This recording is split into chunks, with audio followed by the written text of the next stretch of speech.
Sa mapagpalang umaga po sa ating lahat.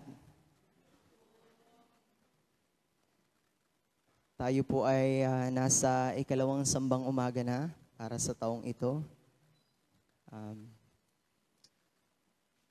Good morning din po sa ating mga kapatid na nakatutok sa ating live. Purihin po ang Diyos dahil siya ang gumagawa sa ating buhay. Di po natin magagawang gumising ng maaga dahil ang ilan sa atin ay hirap. Pero salamat po sa Diyos at narito po tayo.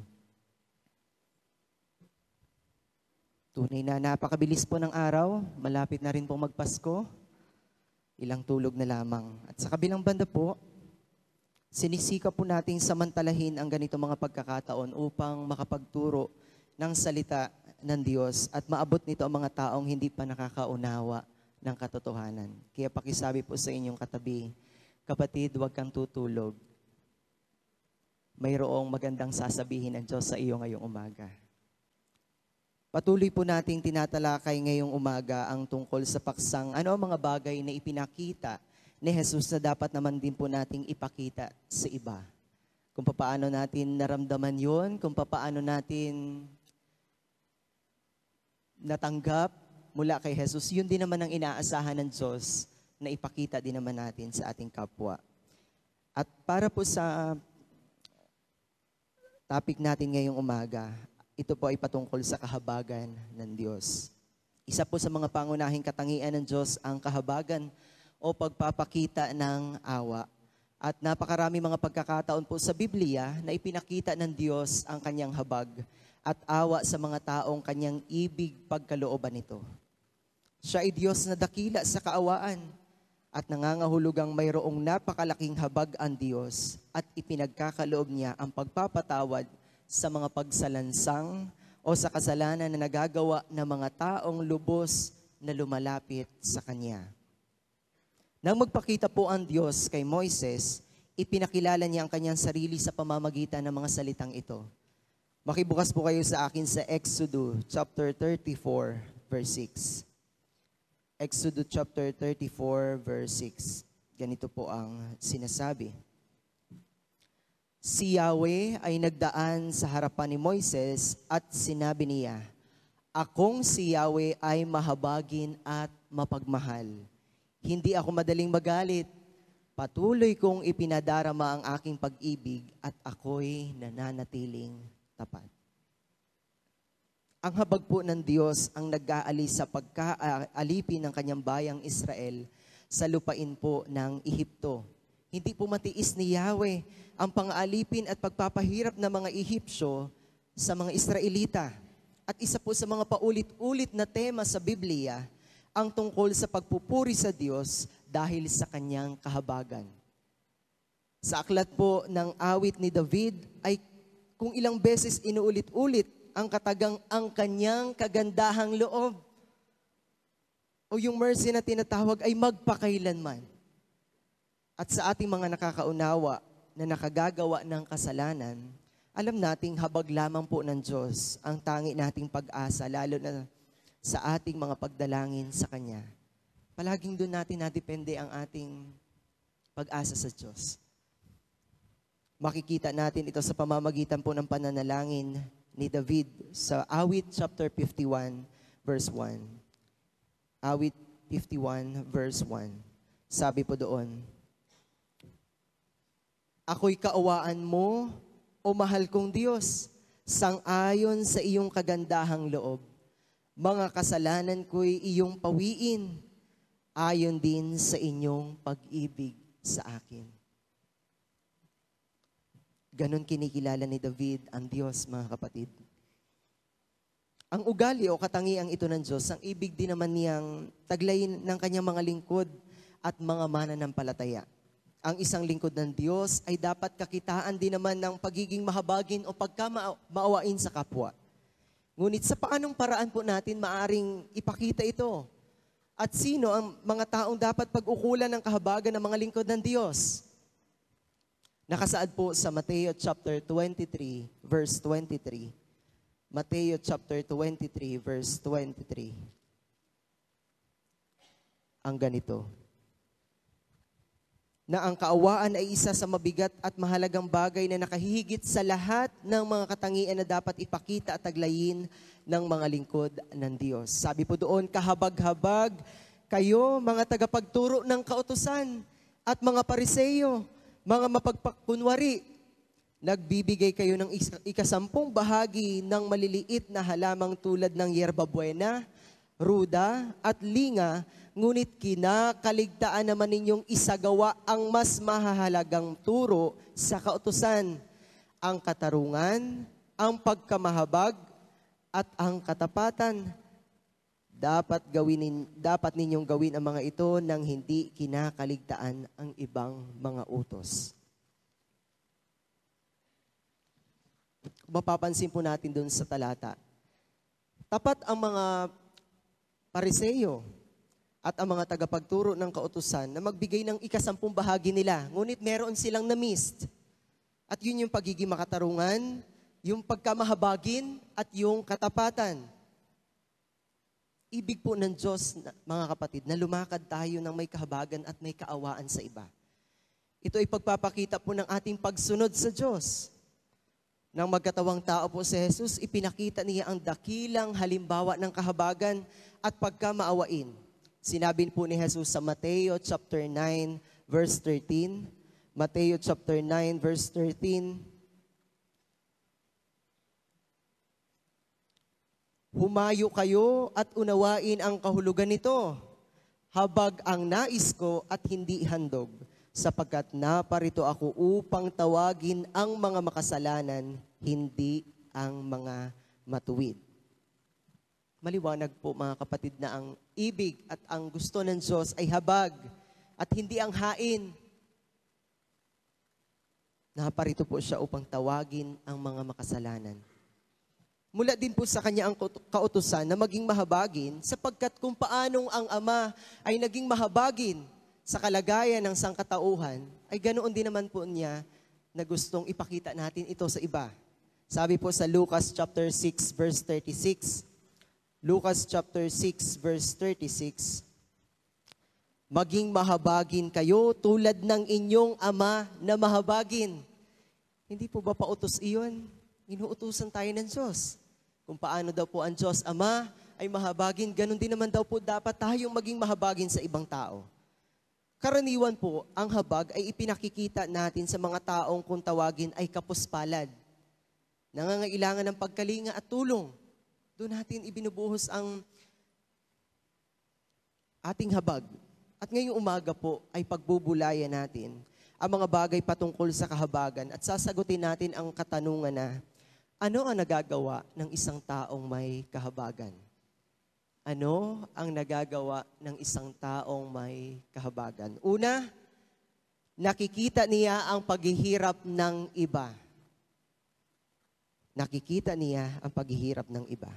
Kapag paghihirap po ang pinag-uusapan, napakarami mga bagay po ang nag-flashback sa atin. Patungkol sa mga nakaraan nating mga pinagdaanan sa buhay. At hindi po ito nawawala sa mga kwentuhan sa mga small gatherings na ating nakakasalamuha.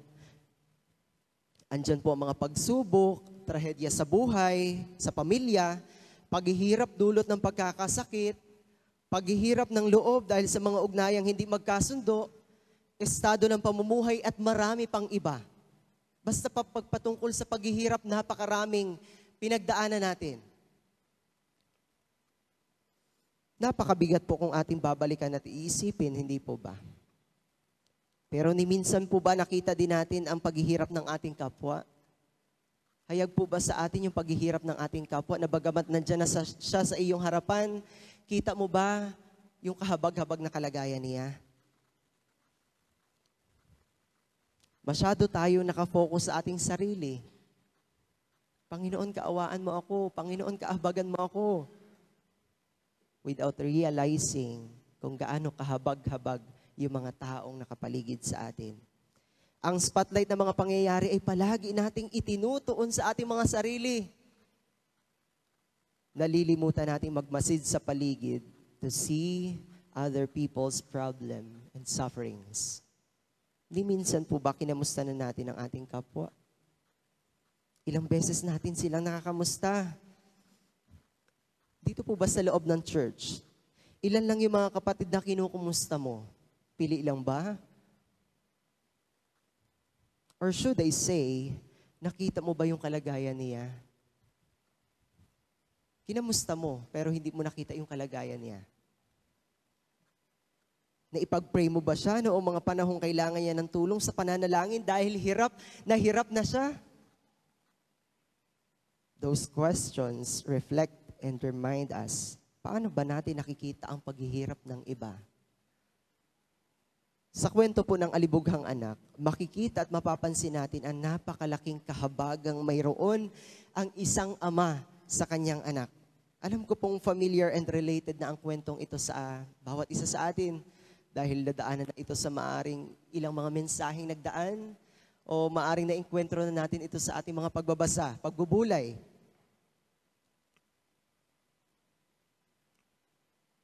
At bago ipinakita ng ama ang kanyang kahabagan, ay ganito muna ang naging kalagayan ng bunsong anak. Tingnan po natin sa Lucas chapter 15, verse 13 and 14. Lucas chapter 15, verse 13 and 14.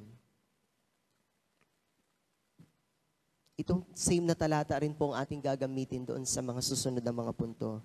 Kaya wag niyo pong aalisin itong talatang ito. Sabi po doon, pagkalipas ng ilang araw, ipinagbili ng bunso ang kanyang bahagi at nagpunta sa malayong lupain. Nilustay niya roon sa mga bisyo ang lahat niyang kayamanan. Nang maubos na ito, nagkaroon ng matinding tagutom sa lupaing iyon, kaya't siya'y nagsimulang maghirap. Ito po ang naging kalagayan ng alibughang anak, bunga ng kanyang ginawa. Hindi niya inisip ang maari maging bunga ng kanyang sariling gusto. At mas pinili pa niyang gawin ang mga bagay na makapagbubulid sa kanya sa pagkakasala. Makikita po natin sa kwentong ito na hindi siya hinadlangan ng kanyang ama na gawin kung ano yung gusto niyang gawin sa buhay.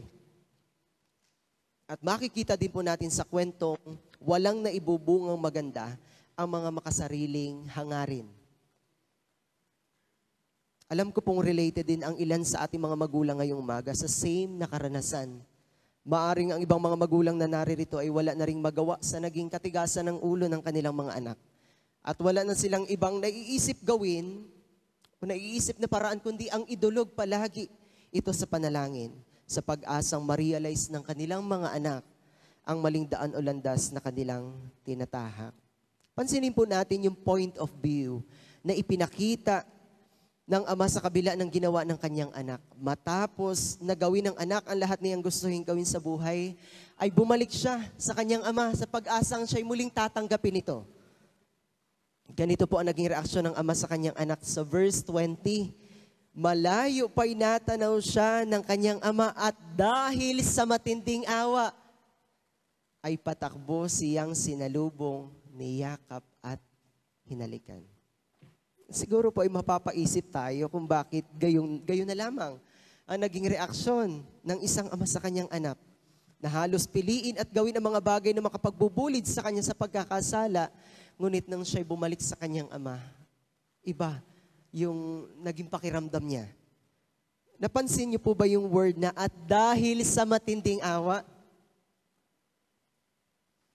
Iyon po pala ang nagbunsod sa ama upang ipakita ang ganoong reaksyon pagkakita niya sa kanyang anak. Kahit po sa ating mga magulang, di po ba kahit na nagpakalayo-layo yung ating anak, nagpakalayo-layo yung inyong mga anak, mas pinili yung buhay na gusto niya, pero nung bumalik, ang nagbunsod sa atin ay yung pagiging mapagmahal. Iyon po ang nagbunsod sa ama upang ipakita ang ganoong reaksyon pagkakita niya sa kanyang anak. Sa NIV po, ang ginamit na salita ay compassion. Sabi po doon, but while he was still a long way off, his father saw him and was filled with compassion for him. Hindi lang po basta compassion, kundi filled with compassion. Punong-puno po ng kahabagan ng ama na makita at masilayan ang kanyang anak.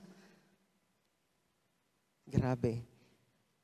Nai-imagine ko lang po yung anak na bumalik sa kanyang ama. And I was wondering na baka nangayayat na ito. Iba na ang postura nito compare sa kalagayan na naroon pa siya sa kanyang ama. Kung sa kanila isagana sa pagkain, hindi napapabayaan, alagang-alaga ng ama, pero nung mas pinili niya magpakalayo-layo at gawin ang mga bagay na nais niyang gawin, na nagresulta naman sa hindi maganda, ito po ay nagdulot sa kanya ng isang kahabag-habag na kalagayan. Napansin po natin na ang nakita ng ama ay hindi yung pagkakamali ng kanyang anak, kundi yung kalagayan nito matapos na ito ay magbalik sa kanya. Tayo po mga tao, kung minsan ang napapansin po natin ay yung flaws ng iba without realizing na ganun din naman tayo. Wala din naman po tayong pinagkaiba sa kanila. We are all sinners by nature. Hindi natin nakikita yung paghihirap nila habang dinadaanan ang mga pagsubok sa buhay na ito. Magkakaiba man tayo ng pinagdadaanan, pero iisa lang po ang muka ng paghihirap na nararanasan natin. Maaari magkakaibang panahon lamang. Nang makita po ni Jesus ang kalagayan ng mga taong walang pastol, siya rin po ay nahabag. Ganito po ang sinasabi sa Marcos chapter 6 verse 34. Marcos chapter 6 verse 34. Ganito po ang sinasabi. Pagbaba ni Jesus sa bangka, nakita niya ang napakaraming tao. Nahabag siya sa kanila sapagkat para silang mga tupang walang pastol. Kaya't sila'y tinuruan niya ng maraming bagay. Ano ang nag-udyo kay Jesus para turuan niya at maging concern siya sa lahat ng mga taong nandoon sa lugar na yun? Yung kahabagan na mayroon siya. Ito po ay nangyari noong mga panahong si Jesus ay magpakain sa 5,000. Dahil siya ay Diyos, nakita niya ang kalagayan ng mga taong hindi pa nakakakilala sa Diyos. Mga taong kahabag-habag ang kalagayan kung hindi mababago ang buhay.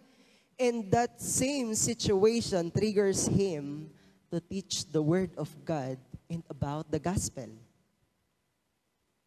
Ang kahabagan, mga kapatid, ang nag-trigger sa atin para makita ang paghihirap ng iba.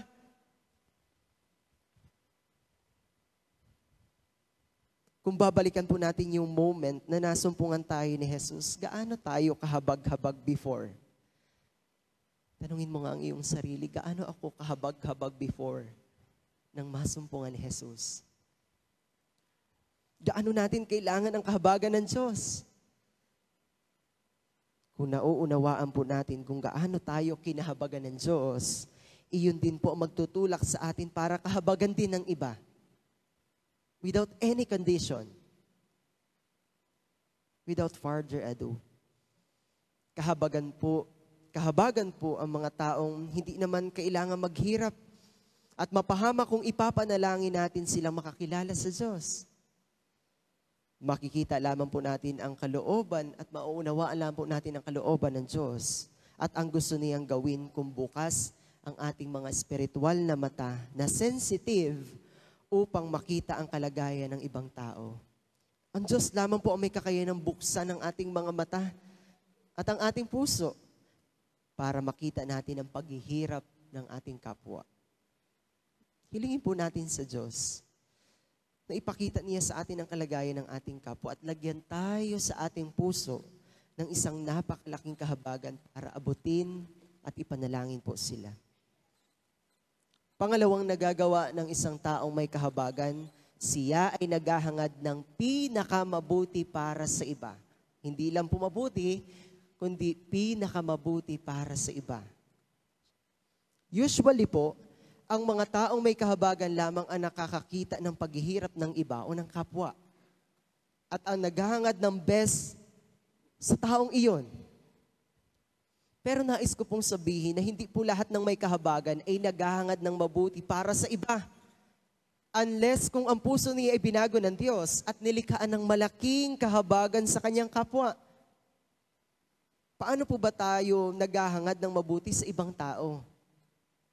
Magmula po ba doon sa paghahangad ng mabuti, ay nagagalak tayo na makitang nangyayari sa kanila yung mga bagay na gusto din nating makamit nila?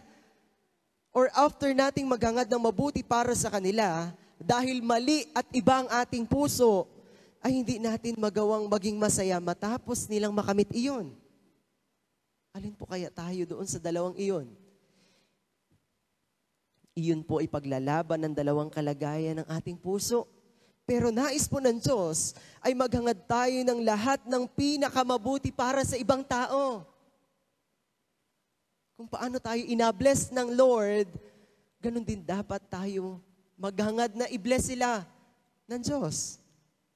Kung paanong hindi tayo pinagkaitan ng Ama ng makabubuti para sa ating ikaliligtas, that is the same way He wants us to do kapag titingnan na natin ang kalagayan ng ating kapwa. Sa kwento pa rin po ng alibughang anak, mapapansin po natin na bagamat naghangad ang bunsong anak ng mga gusto niyang gawin sa buhay, na sa palagay naman ng kanyang ama ay makakasama sa kanya, hinangad pa rin po ng ama na balang araw ay ma-realize ng kanyang anak na mali ang kanyang pagpapasya sa buhay. Balikan po natin ang ating teksto sa Lucas chapter 51 verses 21 to 24. Lucas 15 verses 21 to 24. Ganito po ang sinasabi. Sinabi ng anak, Ama, nagkasala ako sa Diyos at sa inyo. Hindi na po ako karapat-dapat na tawaging anak ninyo. Ngunit tinawag ng ama ang kanyang mga alila. Dali, kunin ninyo ang pinakamagandang damit at bihisan ninyo siya. Suotan ninyo siya ng singsing at ng sandalyas. Katayin ninyo ang pinatabang guya at tayo'y kumain at magdiwang. Sapagkat ang anak kong ito ay namatay na, ngunit siya ay nabuhay, nawala, ngunit muling natagpuan. At sila nga'y nagdiwang. Sa kabila po ng ginawa ng bunsong anak, mas nangibabaw pa rin po ang pagmamahal ng isang ama sa kanyang anak. Hindi po ba? Ipinakita pa rin ng ama na welcome pa rin ang bunsong anak nito sa kanilang pamilya. Sa kabila ng mga nangyari at pinagdaanan nito. Hindi po ba't yung pagmamahal ang nagbunsod sa ama para magkaroon ng kahabagan sa kanyang anak? Hanggat wala po tayong pag-ibig sa ating kapwa, hindi nga tayo mahahabag sa kalagayan nila.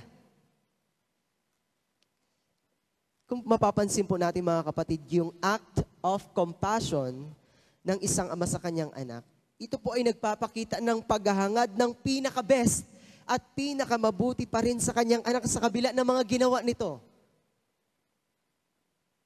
Ang sabi po sa NIV, quick, bring the best robe and put it on him.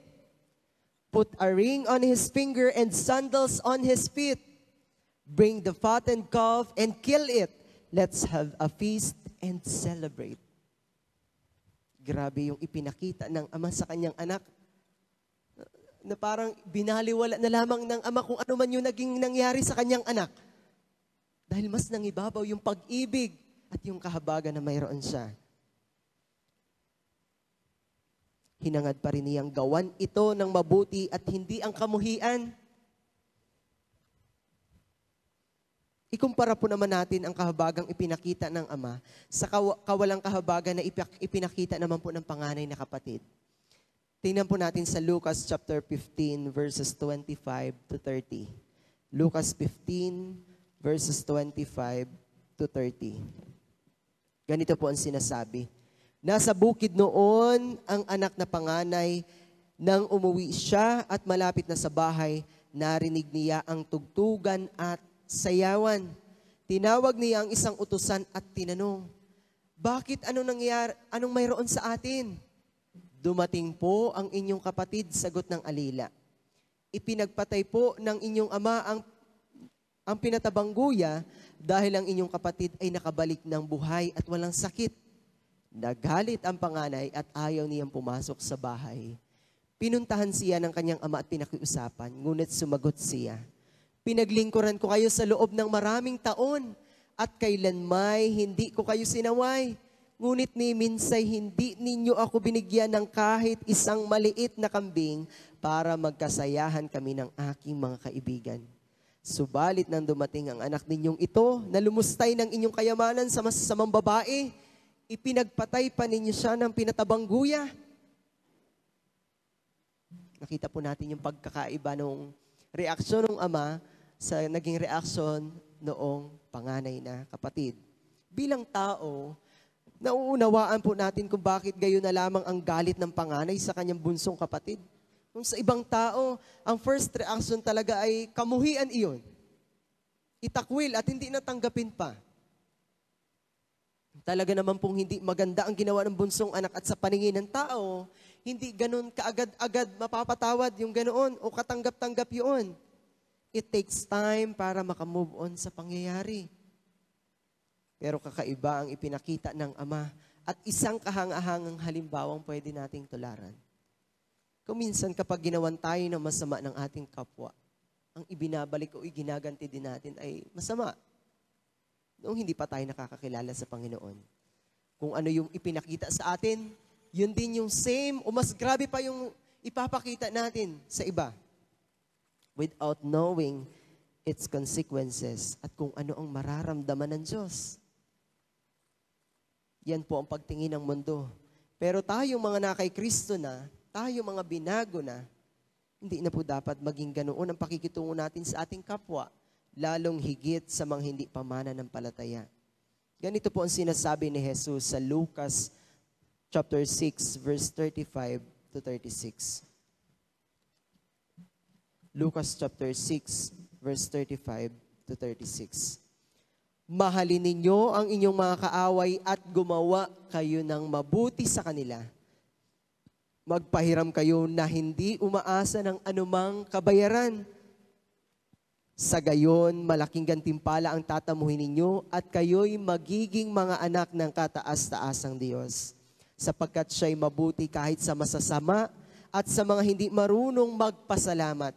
Maging mahabagin kayo tulad ng inyong ama na mahabagin. Ang 10 utos po mga kapatid, ay nahahati lamang po sa dalawang bahagi. Una ay ang pag-ibig sa Diyos at ang ikalawa naman ay ang pag-ibig sa kapwa. Tinuturuan po tayo ni Jesus na maging mahabagin sa ating kapwa at ang tamang pagtingin sa mga taong against sa atin ay yung ipanalangin sila at maghangad ng mabuti para sa kanila kung paanong ang Diyos ay mabuti rin kahit sa masasama, kagaya ng sinasabi po kanina sa talata. Ito rin po ay nagtuturo sa atin na dapat tayo maging mapagmahal at matulungin sa ating kapwa. Yung kahabagan po ay nag-create yun ng love sa atin. At habang nakikita natin ang mga pangangailangan ng mga tao sa ating paligid, dapat na mapuno ang ating mga puso ng kahabagan kagaya ng kung paanong nahahabag ang ating Ama sa langit sa lahat ng tao. Hindi po pwedeng panonoorin lang natin ang kanilang paghihirap kung may magagawa naman tayo para maging higit na mabuti ang kanilang kalagayan. Kahit si Jesus, mga kapatid, mas hinangad pa rin niyang mamatay sa krus at sundin ang kalooban ng Ama upang tayo ay magtamo ng kaligtasan at katiyakan sa buhay na ito. Bilang Diyos, hindi niya hinangad na tayo ay maparusahan, mapahamak, at magdusa sa lahat ng pinagdaanan niya para sa iyo, para sa akin, para sa lahat. Hindi tayo karapat-dapat pag-alayan ng buhay at dugo ni Jesus, pero pinaging dapat tayo para makibahagi tayo sa kanyang kaharian doon sa langit.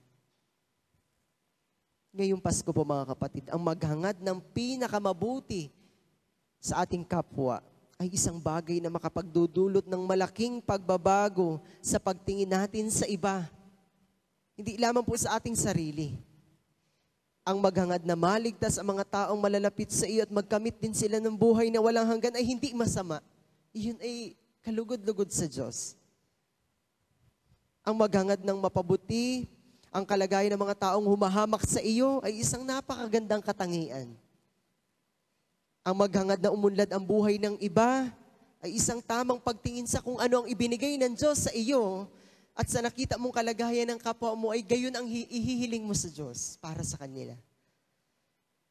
Ang pag-ibig po ay lumilikha ng malaking kahabagan sa ating puso yung genuine na kahabagan upang maghangad ng pinakang best para sa ating kapwa. Ang sabi din po sa Panaghoy chapter 3 verse 22. Panaghoy chapter 3 verse 22. Pag-ibig mo, Yahweh, ay hindi nagmamaliw, kahabagan mo'y walang kapantay. Hindi man po natin mapantayan ang kahabagan ng Diyos, ngunit pwede naman nating hilingin sa ating Panginoon na lagyan tayo ng malaking kahabagan sa ating puso upang maghangad tayo ng pinakamabuti at pinaka-best para sa iba.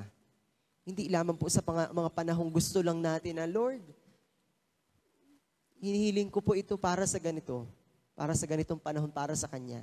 Hindi lang po sa panahong iyon, kundi sa bawat pagkakataon na ipahintulot ng Diyos na makita natin ang kalagayan ng ating kapwa, makarespond po tayo ng tama at naaayon sa kalooban niya.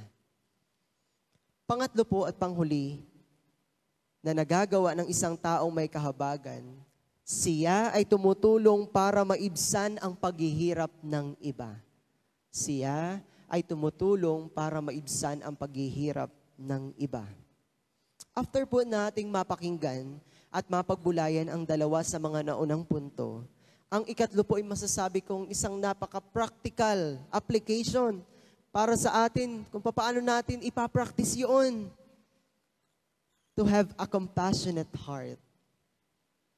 Of course, mga kapatid, hindi po natin mapapractice ang isang bagay hanggat hindi iyon inalika sa atin ng Diyos.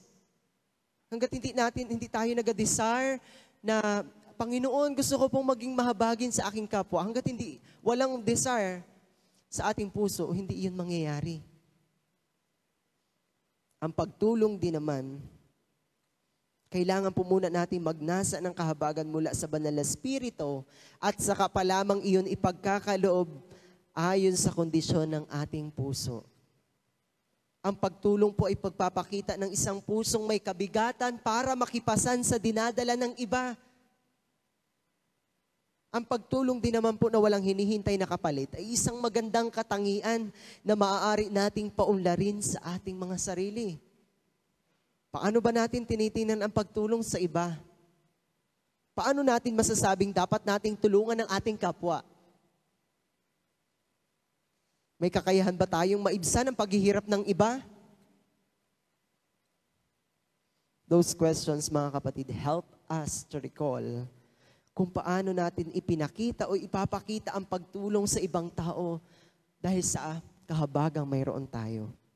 Maraming tao po ang natulong, it's because of return.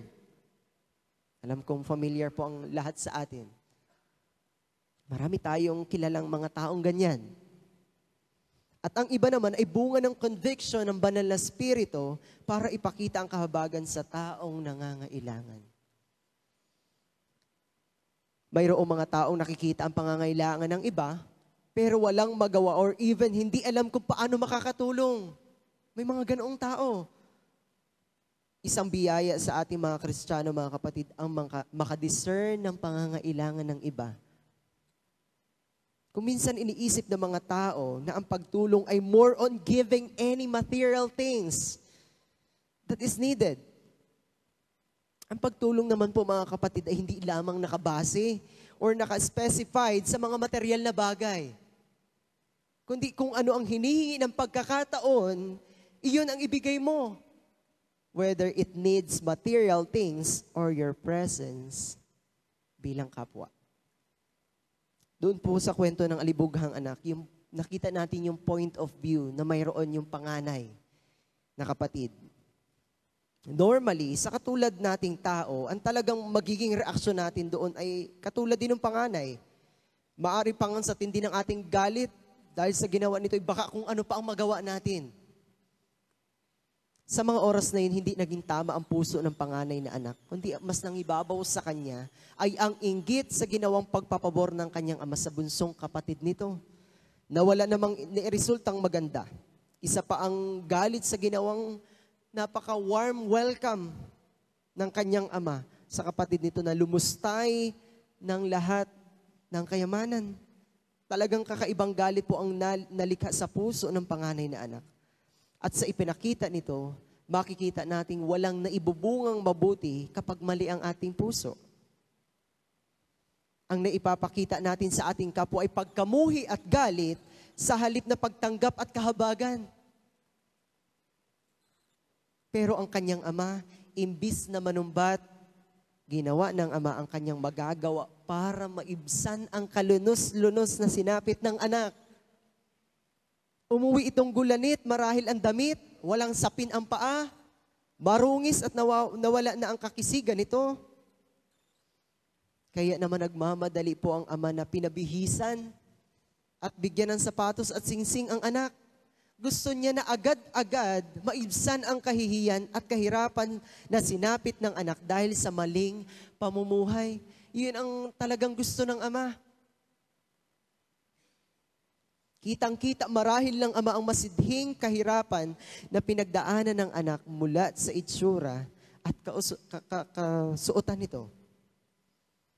Ayaw niya marahil na makita ng mga tao ang kanyang anak na nasa ganoong kahabag-habag na kalagayan. At mai-imagine po ba ninyo kung gaano kahirap ng maglakad ng malayo ng nakayapak?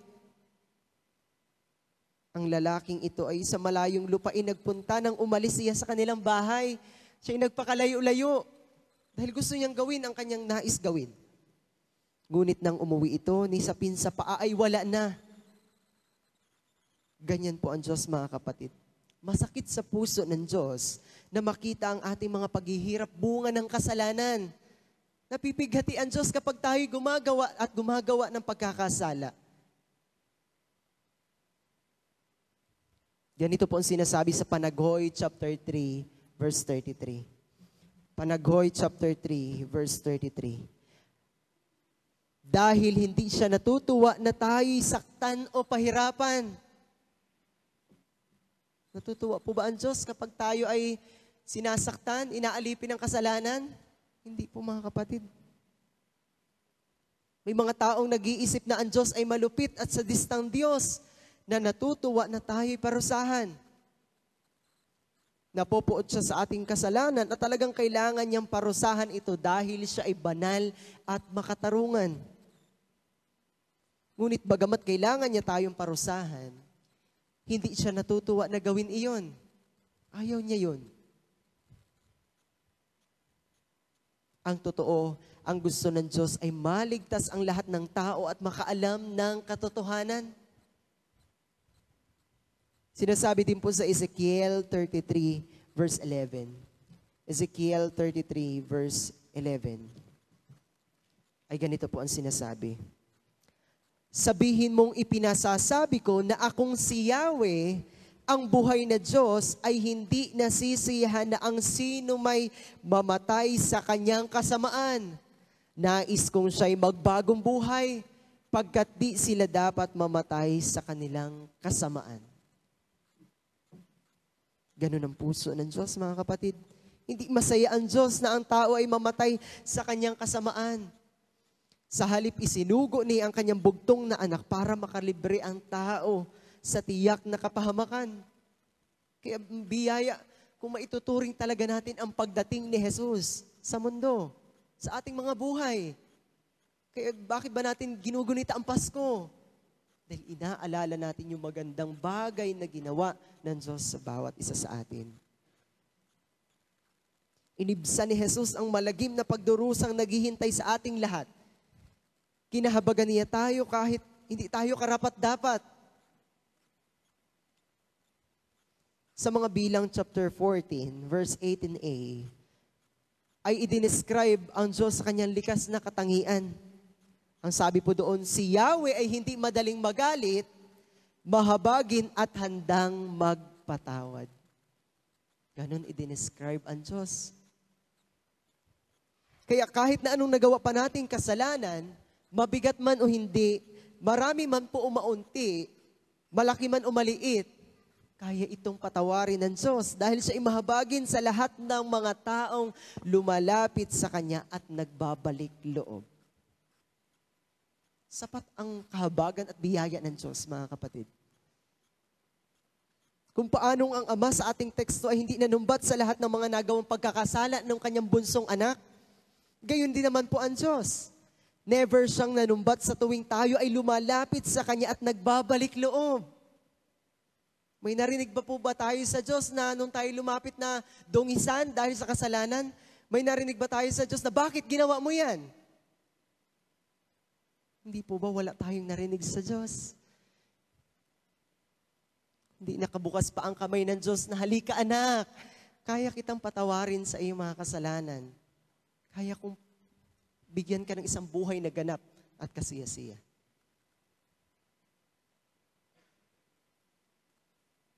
Ang pagtanggap muli ng Ama sa kanyang bunsong anak na naligaw ng landas at nagkasala ay nagpapakita ng kahandaang tanggapin at iparamdam ang pagmamahal at maging kasangkapan sa ganap na pagbabago nito.